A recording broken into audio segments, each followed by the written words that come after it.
before Russia invaded Crimea, and it was a quiet invasion, they took the insignias off of the military uniforms they were wearing, and they simply took over some of the airports, the bases, etc. Although they claimed invasion, I don't know what you're talking about. Russian troops in Crimea? What name so? They claim that's not the case. But of course it is, right? And everybody knows that, and Russia knows that.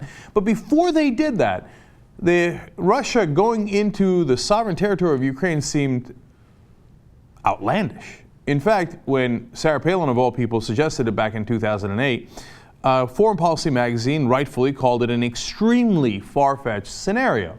Now, Sarah Palin didn't do that because she's some sort of genius and knew what was coming. She just picked a name out of a hat. Well, I see Russia from my house, and looks like they might be invading Poland. What? Ukraine? Botswana? Ukraine, right? Now, hey, look, you want to give her credit for it, have at it, Hoss, right? But the rest of the foreign policy establishment thought that's crazy talk. And that was established conventional wisdom until Russia actually went in with boots on the ground. And boy, did that change everything. And see, that's an interesting study in how taking action makes an enormous difference. So, the guy who actually knew all about this was Karl Rove. Ron Suskind wrote about this in his book, and then later this quote was attributed to Karl Rove. We figured out it was him who said it. We're an empire now. And when we act, we create our own reality. And while you're studying that reality, judiciously as you will, we'll act again, creating other new realities, which you can study too. And that's how things will sort out. We're history's actors, and you, all of you, will be left to just study what we do. Now, a lot of people gave him grief for that. I didn't. They say, oh, you don't live in the reality-based world. No. They're right. You can change the reality-based world. Now, you can't change certain things like gravity and evolution, and all those things are realities, even if you deny them, right? But there are many, many things you can change if you're history's actors. Now, Rove sounds a lot like Putin there. And like Rove, Putin thinks, hey, if I put boots on the ground in Ukraine, I can change the reality, okay? And what's amazing is how quickly perception changes after the boots on the ground. So now, all of a sudden, the guys that were the analysts who said it's previously thought impossible, but one of them, for example, Barry Pavel, formerly White House National Security Counsel, he says, Russian nationalists consider this, referring to Crimea, to be practically Russian territory. The chances of Russian forces ever leaving where they are very low. So it went from near impossible to a couple of days later, well, it's Russian territory largely. The chance of them leaving is very low. Okay, he's not alone. First of all, we've got Matthew Rojansky, who's a Russia analyst at the Wilson Center, and he says, the idea that there's a contest over Crimea is a little silly. It's in Russian hands, and it was always on the verge of being in Russian hands. Isn't that amazing? It went from far-fetched to, it's always been Russian. What are you talking about? It was on the precipice of being Russian. Really? Why didn't no one say that beforehand? But as soon as they take it, people are like, well, no, that is what it is. It is what it is. It's Russian now. Amazing.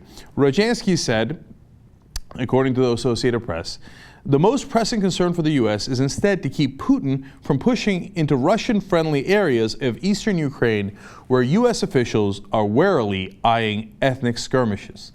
Oh, look at how the game has changed.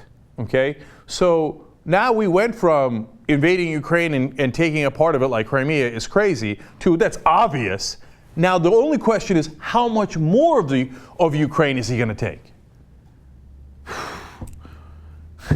You can make your own reality. Now look, obviously it takes a lot of fortitude, right? And rightly or wrongly, both Rove and Putin made moves that I think have set both of their countries back in a lot of ways and certainly set the world back, but they have changed the reality on the ground. And it's amazing how quickly people adapt and say, oh, that's always how it's been. So the Russian foreign minister then says, we have frequently explained to the Americans why unilateral sanctions do not fit the standards of civilized relations between states.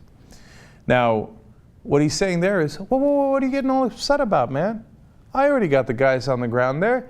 And now when you do sanctions, you're acting unilaterally. You're the one who's upsetting civilized behavior. What's the matter with you?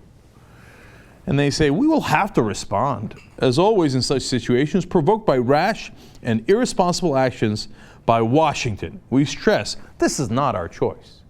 See, if they hadn't gone in the first place, and the words went back and forth. When the Russians go in, people would say, wait a minute now, you took the first action, we have no choice but to respond, right? And that's what the Americans say now. But after they've already taken it, then they say, well, that's already the situation on the ground. You're the one who's upsetting the status quo with all of your action and talk about sanctions. How dare you? You're so uncivilized. There's a lot to learn from this man. A lot to learn. Okay. Now, finally, how does it affect the people who are actually encroached upon? Well, then we go to Ukraine's new prime minister. And even he says we will have to consider what kind of additional autonomy the Crimean Republic could get.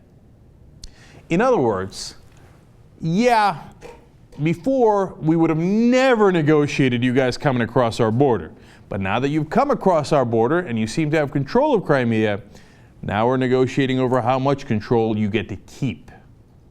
Now, why do I tell you this?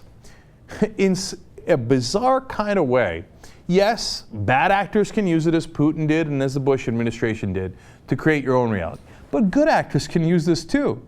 We are also actors in history. And we can set precedent. And we can set a new reality on the ground. And we can take action and have people react to it and say, yeah, look, because what oftentimes people tell you is things are impossible. It's impossible to invade Iraq. They didn't even attack us on 9/11. That's crazy talk. What are you talking about, attacking their own people? That happened decades ago. You can't do that. Except Bush did it. Putin. It's impossible for Putin to take a piece of Ukraine. Except he just did it. And then the world reacts. And at worst, he keeps a bigger chunk of Crimea or a bigger autonomy in Crimea, meaning, of course, bigger Russian control in Crimea. Okay? And at most, he might take even more parts of Ukraine.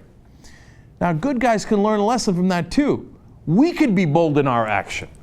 And we can go ahead and change the landscape.